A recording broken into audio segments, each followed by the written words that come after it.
Calvary tlang vai lam khi hay chuan man lo mi sual mi an tha na ka si sual na ngay lâu bôi Giêsu dây ruộng a hen Calvary vai lam a thi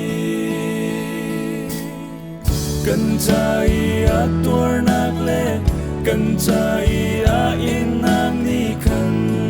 cần đâm đông khâu lâu bôi Giêsu đốt na a tập bum a khoai mi le a ti sen a loan ter mi in cần thia roa chân nang zim ni chiều đâu bằng cần cha a thang dung ra nun nắp rau châu tu ba thiên pha bôi Giêsu ni a cần se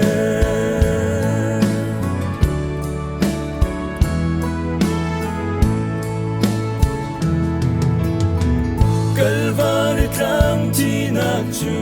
ui châu man ni chun lai ling a an kal ngam lo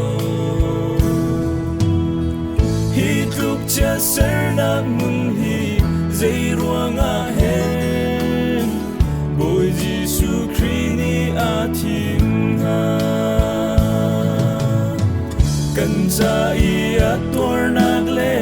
cần cha i a in nam ni khăn cần đâm đông khâu lâu bôi Giêsu đốt na a tập bum a khoai mi le a thi sen a loan ter mi in cần thia roa chân nang zim ni chiều đâu bằng cần cha a thang dung ra nun nắp rau châu tu ba thiên pha bôi Giêsu ni a cần se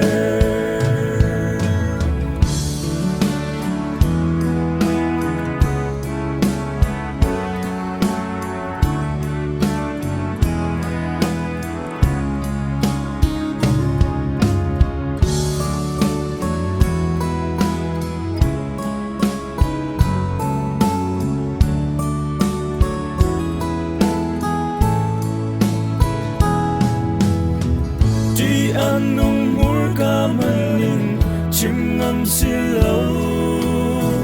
lei le van kara an thai na hi tuk dan tat na fa hi dây ruộng a hen bôi Giêsu Christ ni a thim ha cần cha i a tuar nak le cần cha i a in nang ni khăn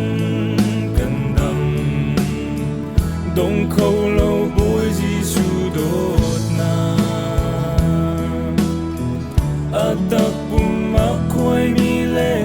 a thi sen a loan ter mi in cần thia roa chân nang zim ni chiều đâu bằng cần cha a thang dung ra nun nắp rau châu tu ba thiên pha bôi Giêsu ni a cần se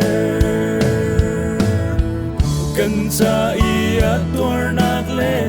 cần cha i a in nang ni khăn cần đâm đông khâu lâu bôi Giêsu đốt na a tập bum a khoai mi le a thi sen a loan ter mi in cần thia roa chân nang zim ni chiều đâu bằng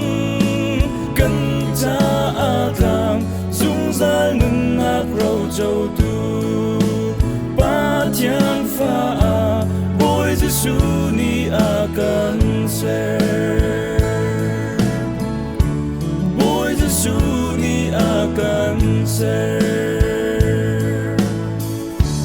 bôi Giêsu ni a cần se